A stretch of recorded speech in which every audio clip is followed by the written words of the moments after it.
السلام علیکم ورحمۃ اللہ وبرکاتہ۔ الحمد للہ رب العالمین، الصلاۃ والسلام علی سید المرسلین وعلی آلہ واصحابہ اجمعین، اما بعد۔ ان اللہ وملائکتہ یصلون علی النبی یا ایہا الذین آمنوا صلوا علیہ وسلموا تسلیما۔ اللہم صل علی سیدنا محمد عدد ما فی علم اللہ، صلاۃ دائمۃ بدوام ملک اللہ، صلاۃ و سلام علیک یا سیدی یا رسول اللہ صلی اللہ تعالی علیہ وسلم۔ الحمدللہ، تفسیر القرآن کا پروگرام کنز الایمان اکیڈمی کی جانب سے جاری ہے۔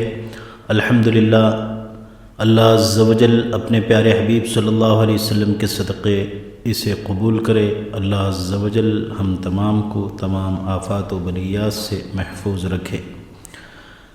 صلی اللہ علیہ یا رسول اللہ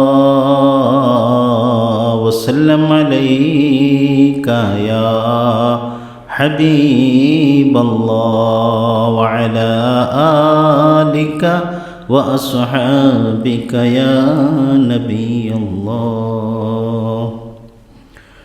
وہ سرور کشور رسالت جو عرش پر جلوہ گر ہوئے تھے، نئے نرالے طرب کے سامان عرب کے مہمان کے لیے تھے۔ بہار ہے شادیاں مبارک، چمن کو آبادیاں مبارک، ملک فلک اپنی اپنی لے میں یہ گھر عنا دل کا بولتے تھے۔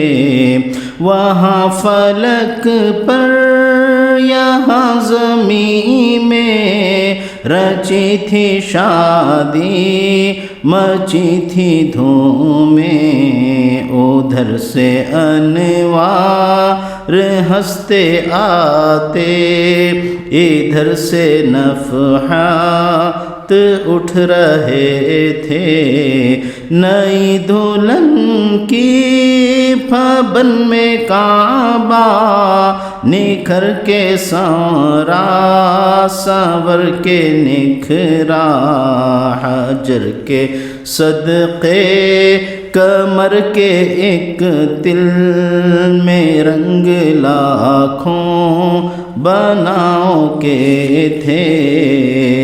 وہ سرور کشور رسالت جو عرش پر جلوہ گر ہوئے تھے، نماز اقصیٰ میں تھا یہی سر، آیا ہو معنی اول آخر کے دست بستہ ہیں پیچھے حاضر، جو سلطنت آگے کر گئے تھے، کہ دست بستہ ہے پیچھے حاضر، جو سلطنت آگے کر گئے تھے۔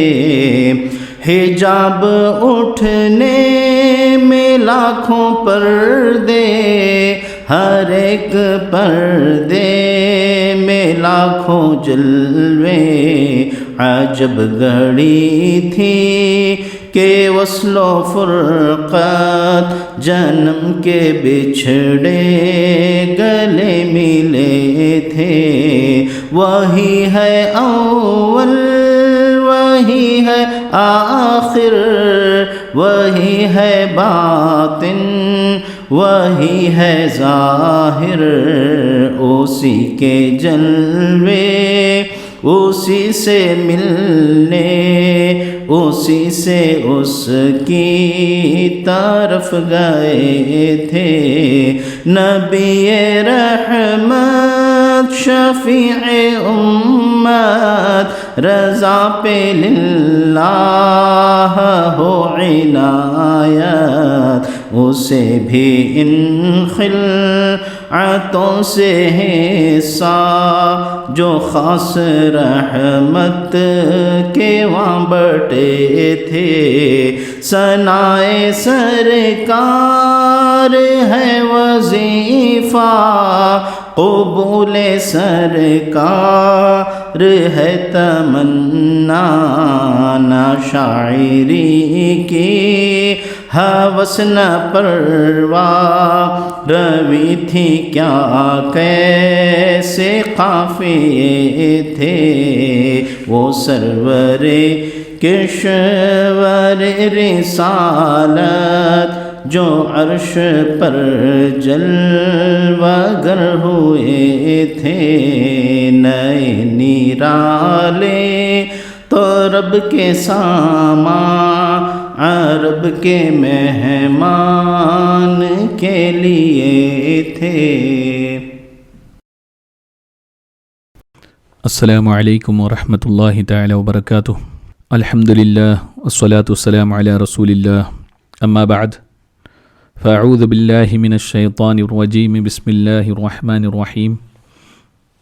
تلک الرسل فضلنا بعضهم علی بعض منهم من کلم اللہ ورفع بعضهم درجات وآتینا عیسی ابن مریم البینات وأیدناہ بروح القدس ولو شاء الله ما اقتتل الذين من بعدهم من بعد ما جاءتهم البينات ولكن اختلفوا فمنهم من آمن ومنهم من كفر ولو شاء الله ما اقتتلوا ولكن الله يفعل ما يريد صدق الله العظيم إن الله وملائكته يصلون على النبي يا أيها الذين آمنوا صلوا عليه وسلموا تسليما اللهم صل على سيدنا مولانا محمد معدن الجود والكرم وآله وبارك وسلم صلاة وسلاما عليك يا رسول الله صلی اللہ تعالی علیہ وسلم۔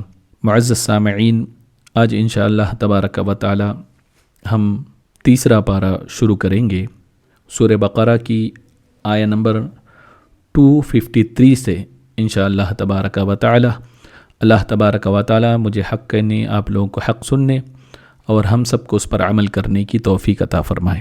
اللہ تعالی فرماتا ہے تلک الرسل فضلنا بعضهم علی بعض، یہ رسول ہیں ہم نے ان میں ایک کو دوسرے پر فضیلت عطا فرمائی۔ منہم من کلم اللہ ورفع بعضهم درجات، ان میں کسی سے اللہ نے کلام فرمایا اور کوئی وہ ہے جسے سب پر درجوں بلندی عطا فرمائی۔ وآتینا عیسی ابن مریم البینات وأیدناہ بروح القدس، اور ہم نے مریم کے بیٹے عیسیٰ کو کھلی نشانیاں دیں اور پاکیزہ روح سے اس کی مدد کی۔ وَلَوْ شَاءَ اللَّهُ مَا اقْتَتَلَ الَّذِينَ مِن بَعْدِهِم مِّن بَعْدِ مَا جَاءَتْهُمُ الْبَيِّنَاتُ وَلَكِنِ اخْتَلَفُوا فَمِنْهُم مَّنْ آمَنَ وَمِنْهُم مَّن كَفَرَ، اور اگر اللہ چاہتا تو ان کے بعد والے آپس میں نہ لڑتے جبکہ ان کے پاس کھلی نشانیاں آ چکی تھیں، لیکن انہوں نے آپس میں اختلاف کیا تو ان میں کوئی مومن رہا اور کوئی کافر ہو گیا۔ وَلَوْ شَاءَ اللَّهُ مَا اقْتَتَلُوا وَلَكِنَّ اللَّهَ يَفْعَلُ مَا يُرِيدُ، اور اگر اللہ چاہتا تو وہ نہ لڑتے مگر اللہ جو چاہتا ہے کرتا ہے۔ اس سے پہلے والی آیت کریمہ میں اور صورتوں میں دوسرے انبیاء اکرام اور رسولان اعظام کا ذکر ہو چکا ہے۔ مثال کے طور پر حضرت آدم علیہ السلام، ابراہیم علیہ السلام، اسماعیل علیہ السلام، اسحاق علیہ السلام، حضرت یعقوب علیہ السلام، شمویل علیہ السلام، حضرت داؤد علیہ السلام، سلیمان علیہ السلام، اور حضرت عیسیٰ علیہ السلام، اور سیدنا محمد الرسول اللہ صلی اللہ علیہ وسلم۔ اب یہاں پر کسی کے ذہن میں سوال پیدا ہو سکتا ہے کہ تمام نبیوں کا تذکرہ تو ہوا، تو کیا یہ تمام نبی اور رسول سب درجے میں برابر ہیں، یا ان میں درجات میں اور جو ان کا مرتبہ ہے اس میں فرق بھی ہے؟ اس وجہ سے اللہ تبارک و تعالیٰ نے یہ فرمایا تلک الرسل فضلنا بعضهم علی بعض، یعنی ان سب رسولوں میں ہم نے بعض کو بعض پر فضیلت دی ہے۔ یعنی کچھ رسولوں کو ایسی خصوصیت اور فضیلتیں ہم نے دی ہیں جو دوسرے رسولوں کو عطا نہیں کی. چونکہ اس صورت میں جو ہے اکثر حصہ یہ بنی اسرائیل کے تعلق سے ہے، اور ان میں زیادہ تر حضرت موسیٰ علیہ السلام کے وہ سب جن کا تذکرہ ہوا موسیٰ علیہ السلام کے ماننے والے تھے، ان کے متبع تھے. اور ان کے بعد حضرت عیسیٰ علیہ السلام کے پیروکار تھے، کیونکہ عیسیٰ علیہ السلام جو ہے بنی اسرائیل کے سب سے آخری نبی تھے. اس لیے حضرت موسیٰ علیہ السلام اور حضرت عیسیٰ علیہ السلام کی فضیلتوں کا خصوصیت کے ساتھ اللہ تبارک و تعالیٰ نے اس آیت کریمہ میں ذکر فرمایا کہ ہم نے بعض سے کلام فرمایا، یعنی موسیٰ علیہ السلام سے، یعنی ان سے بلا واسطہ کلام فرمایا. ان سے آدم علیہ السلام، حضرت موسیٰ علیہ السلام، حضرت سیدنا رسول کائنات صلی اللہ علیہ وسلم ان سے مراد ہے. ان کے بعد فرمایا کہ بعض پر ہم نے درجوں بلندی عطا کی. اس سے مراد مفسرین فرماتے ہیں کہ رسول اکرم صلی اللہ علیہ وسلم ہیں.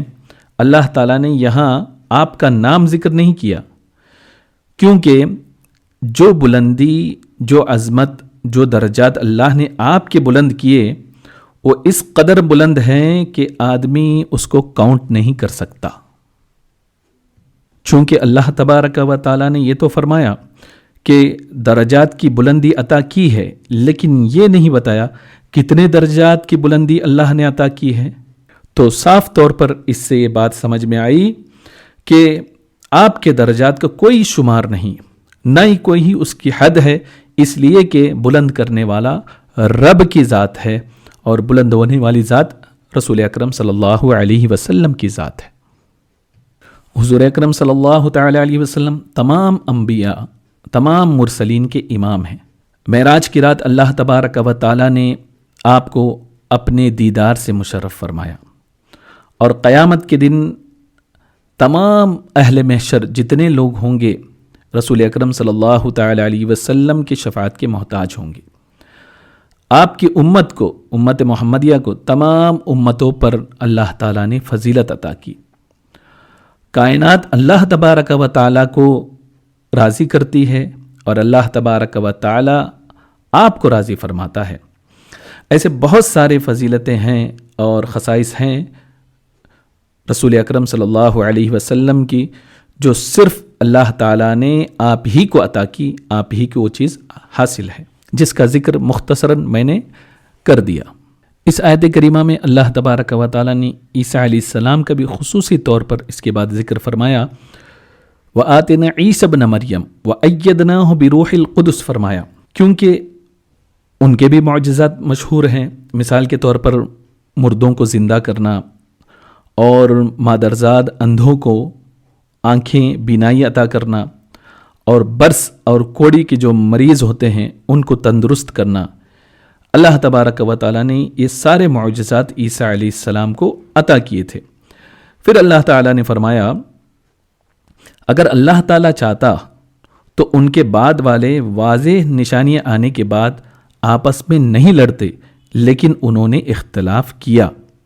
جیسے کہ قرآن مجید میں ہے وَلَوْ شَاءَ اللَّهُ مَقْتَتَلَ الَّذِينَ مِن بَعْدِهِم مِن بَعْدِ مَا جَاءَتْهُمُ الْبَيِّنَاتُ وَلَكِنِ اخْتَلَفُوا فَمِنْهُم مَّنْ آمَنَ وَمِنْهُم مَّنْ كَفَرَ. تو اختلاف کا ذکر اللہ تبارک و تعالیٰ نے یہاں فرمایا.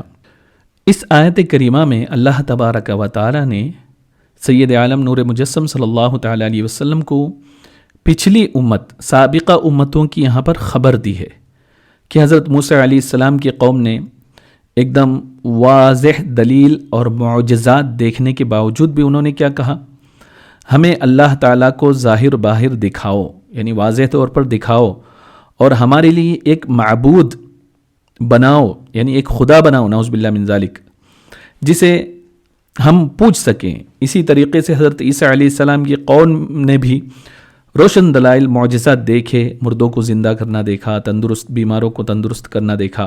سب کچھ دیکھنے کے باوجود انہوں نے حضرت عیسیٰ علیہ السلام کو نہیں مانا اور ان کو قتل کرنے کے در پہ ہو گئے.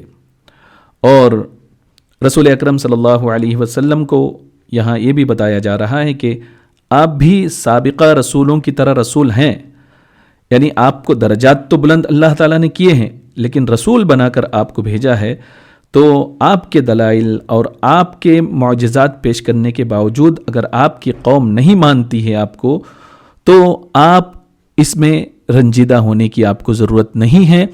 پہلے سابقہ انبیاء اکرام کے ساتھ بھی ایسا ہوا ہے۔ گویا کہ اس آیت کریمہ میں ایک طریقے سے رسول اکرم صلی اللہ علیہ وسلم کو تسلی دی جا رہی ہے، یعنی یہ کہہ کر کہ اگر اللہ چاہتا تو نہ وہ لوگ اختلاف کرتے اور نہ آپ کے قوم کے بعض لوگ آپ کی مخالفت کرتے۔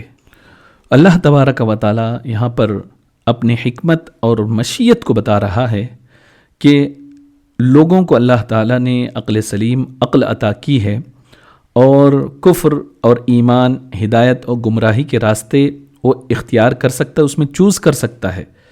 اللہ تعالیٰ نے شیطان کو پیدا کیا جو انسان کو کفر اور گمراہی کی طرف بلاتا ہے، انبیاء اکرام کو مبعوث فرمایا، بھیجا، جو ایمان اور ہدایت کی طرف دعوت دیتے ہیں، اور انسان کو عقل عطا کی، سچ اور جھوٹ کے درمیان وہ فرق کر سکتا ہے۔ اب تھوڑی سی گفتگو رسول اکرم صلی اللہ علیہ وسلم کی عظمت کے تعلق سے، مرتبے کے تعلق سے بھی میں کرتا چلوں، تاکہ جو درجات اللہ تبارک و تعالیٰ نے انہیں عطا کیے ہیں، جو عظمت عطا کی ہے، وہ بھی ہم جان سکیں۔ ایک روایت میں ہے، امام ابن ابی شیبہ یہ نقل فرماتے ہیں المصنف میں، کہ حضور اکرم صلی اللہ علیہ وسلم نے حضرت عمر فاروق اعظم رضی اللہ تعالیٰ عنہ سے فرمایا، اس ذات کی قسم جس کی قبض قدرت میں میری جان ہے، اگر موسیٰ علیہ السلام زندہ ہوتے تو وہ بھی میری پیروی کرتے، اس کے علاوہ ان کے لیے کوئی چارہ نہ تھا۔ تو موسیٰ علیہ السلام یقیناً کلیم اللہ ہے، لیکن سرکار فرماتے ہیں اگر موسیٰ علیہ السلام آج ہوتے تو وہ بھی میری پیروی کرتے ہوئے نظر آتے ہیں۔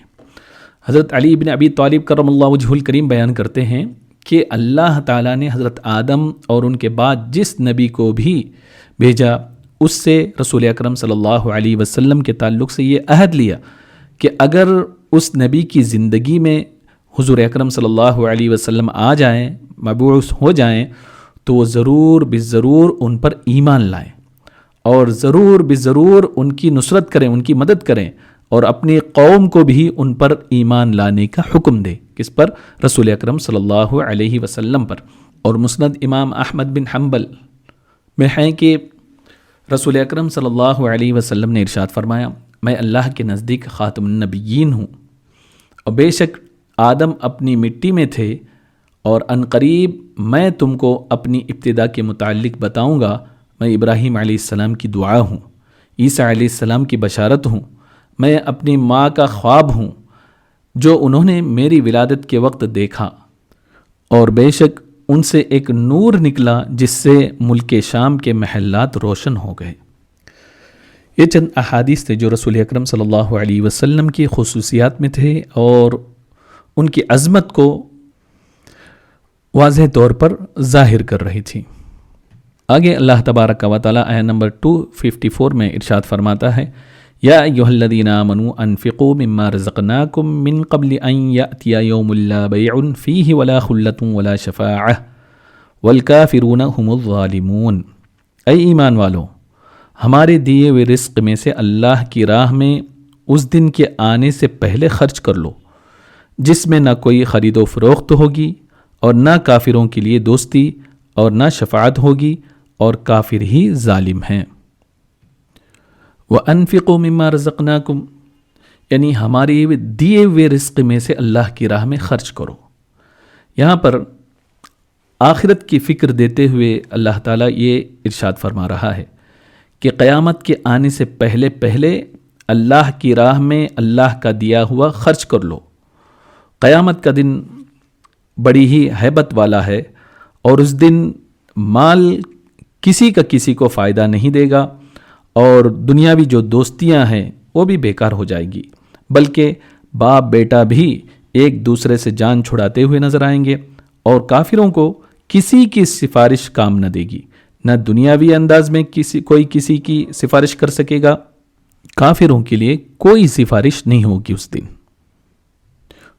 دنیا میں تو انسان اپنے آپ کو مصیبت اور تکلیف سے بچانے کے لیے بعض چیزوں کو خرید لیتا ہے، کبھی کوئی دوست اس کی تکلیف کو دور کر دیتا ہے، کبھی کسی کی سفارش سے اس کی مصیبت ٹل جاتی ہے، لیکن قیامت کے دن کوئی خرید و فروخت ہو سکے گی، نہ ہی کوئی کسی کی دوستی کام آئے گی، نہ ہی کسی کی سفارش۔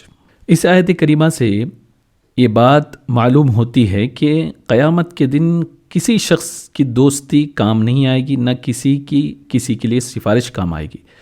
لیکن قرآن مجید کی دوسری آیت سے یہ بات ثابت ہو گئی کہ یہ محرومی، یعنی کوئی کام کسی کے لیے کام نہیں آئے گا، کوئی دوستی کام نہیں آئے گی، یہ صرف اور صرف کفاروں کے لیے ہے۔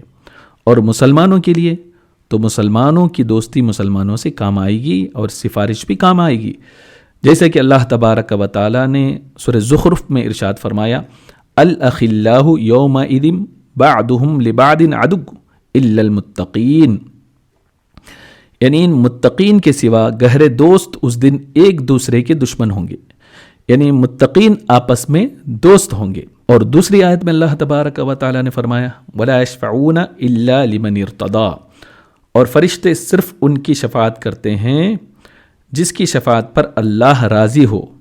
اور اسی آیت میں اللہ تبارک و تعالیٰ نے فرمایا، وَالْكَافِرُونَ هُمُ الظَّالِمُونَ، اور کافر ہی ظالم ہیں، یعنی کافروں کا ایمان کی جگہ کفر اور اللہ کی بندگی کی جگہ گناہ کرنا، شکر کی جگہ ناشکری کو اختیار کرنا، یہ ان کا سب سے بڑا ظلم ہے۔ آیہ نمبر 255 میں اللہ تبارک و تعالی ارشاد فرماتا ہے، اللہ لا الہ الا هو الحی القیوم، اللہ وہ ہے جس کے سوا کوئی معبود نہیں، وہ خود زندہ ہے اور دوسروں کو قائم رکھنے والا ہے۔ لا تأخذہ سنۃ ولا نوم، اسے نہ اونگھ آتی ہے اور نہ نیند۔ لہو ما فی السماوات وما فی الارض، جو کچھ آسمانوں میں ہے اور جو کچھ زمین میں سب اسی کا ہے۔ من ذا الذی یشفع عندہ الا باذنہ، کون ہے جو اس کے ہاں اس کی اجازت کے بغیر سفارش کرے۔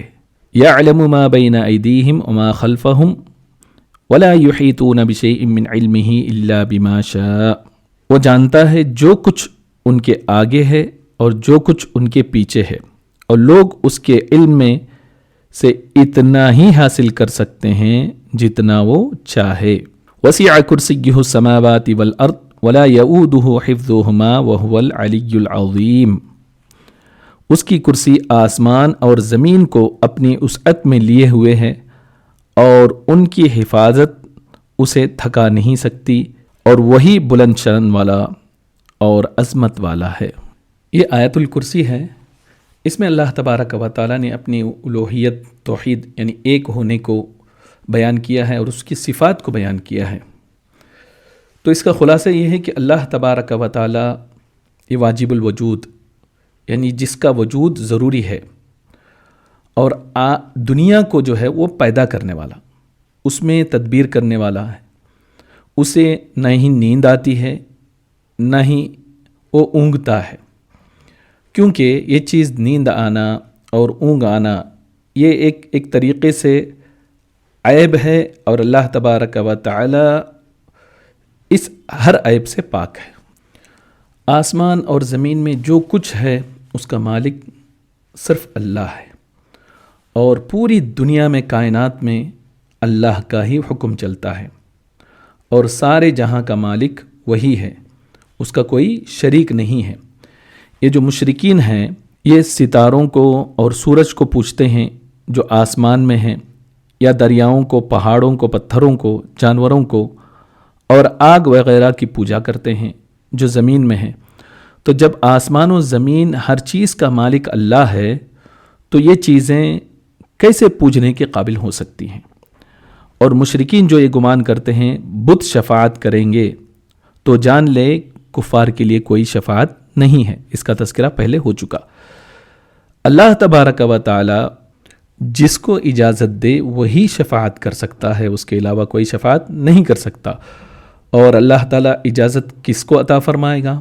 انبیاء اکرام علیہم السلام کو، اولیاء اکرام کو اور مؤمنین کو۔ اللہ تعالی ہر چیز کا علم رکھتا ہے، وہ پہلے کی باتیں ہوں یا بعد کی باتیں ہوں، ہر چیز کا علم اللہ تبارک و تعالیٰ کو ہے، چاہے وہ دنیاوی معاملات کا ہو، چاہے اخروی معاملات کا ہو، جو بھی ہو۔ اور اللہ تعالیٰ کے علم سے کسی کو کچھ نہیں مل سکتا جب تک کہ وہ نہ چاہے، وہ خود عطا نہ کرے۔ ذاتی علم اسی کا ہے، اور اس کے دینے سے کسی کو عطائی علم حاصل ہو سکتا ہے، جیسے کہ وہ اپنی مشیت سے لوگوں کو پوری کائنات کے تعلق سے اور انبیاء اکرام علیہم الصلاۃ والسلام کو غیب کا علم عطا کرتا ہے۔ یہ اللہ تبارک و تعالیٰ کی عظمت ہے، وہ جسے چاہے جو ہے عطا کرے اور جس سے چاہے وہ روک لے۔ اب آیت الکرسی کی چند فضیلتیں بھی سنتے چلیں کہ امام مسلم نے اس کو نقل کیا کہ حضور اکرم صلی اللہ علیہ وسلم نے صحابہ سے امتحاناً سوال کیا کہ کتاب اللہ کی کون سی آیت سب سے عظیم ہے؟ تو انہوں نے کہا آیت الکرسی۔ آپ نے فرمایا تم کو یہ علم مبارک ہو، یعنی ایک صحابی تھے ابو منذر نام کے، انہوں نے اس کا جواب دیا تو سرکار دو عالم صلی اللہ علیہ وسلم نے ان کو یہ علم مبارک ہے فرمایا۔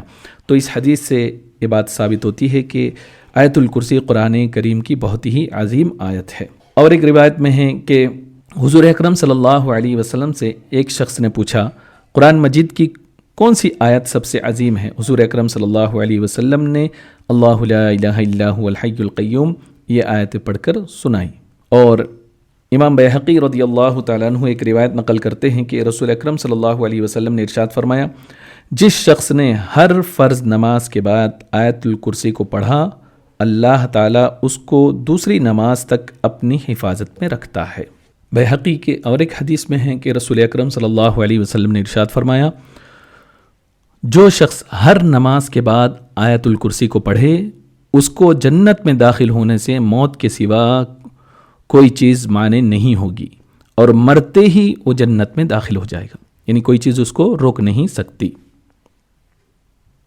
اور بخاری کی حدیث میں ہے کہ حضرت ابو ہریرہ رضی اللہ تعالیٰ عنہ روایت کرتے ہیں کہ حضور اکرم صلی اللہ علیہ وسلم نے مجھے زکوٰۃ کے جو مال تھے اس کی حفاظت پر مأمور کیا۔ ایک شخص آیا اور ایک مٹھی پر کوئی چیز اس میں لینے لگا، میں نے اس کو پکڑ لیا اور کہا میں تجھے ضرور رسول اکرم صلی اللہ علیہ وسلم کے پاس لے جاؤں گا۔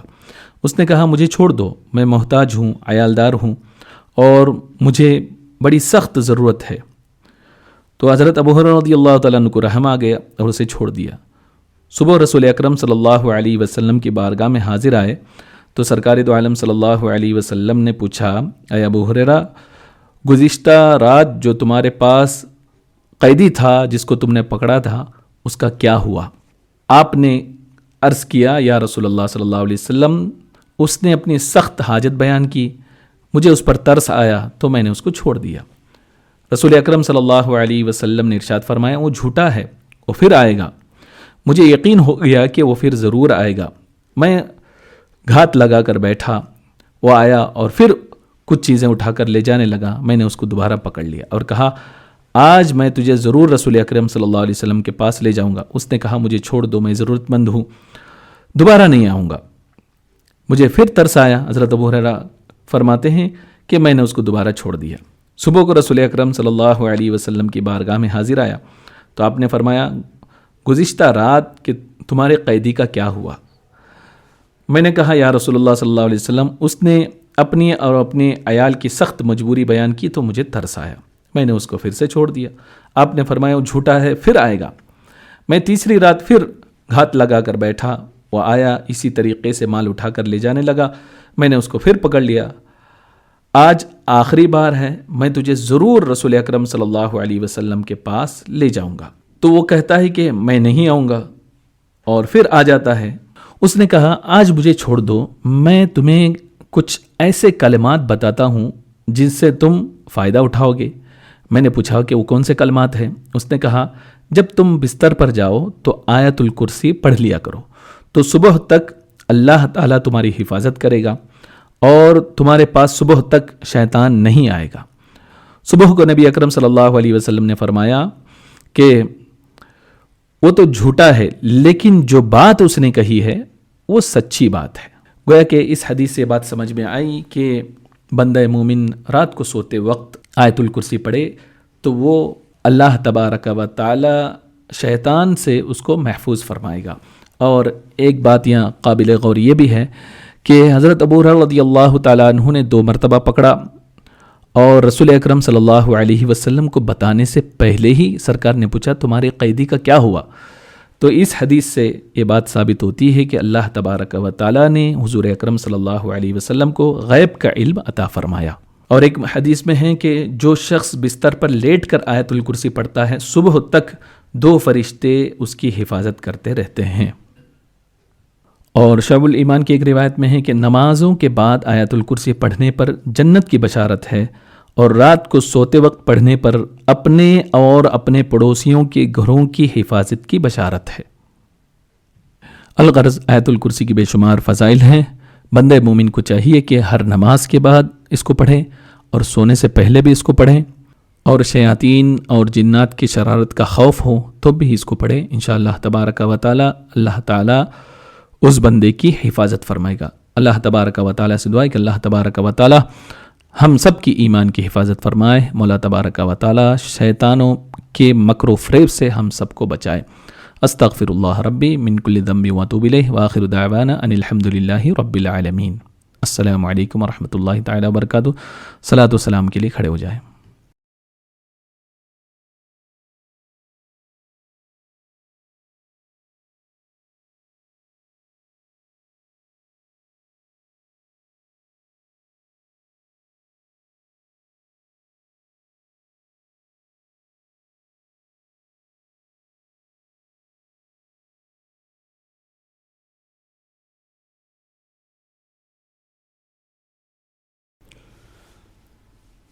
مصطفیٰ جان رحمت پہ لاکھوں سلام، شمع بز میں ہدایت پہ لاکھوں سلام، شب اسرا کے دولہا پہ دائم درود، نوشاہ بز میں جنت پہ لاکھوں سلام، مصطفیٰ جان رحمت پہ لاکھوں سلام، شمع بز میں ہدایت پہ لاکھوں سلام، غوث اعظم امام التقیٰ والنقیٰ، جلوائے شان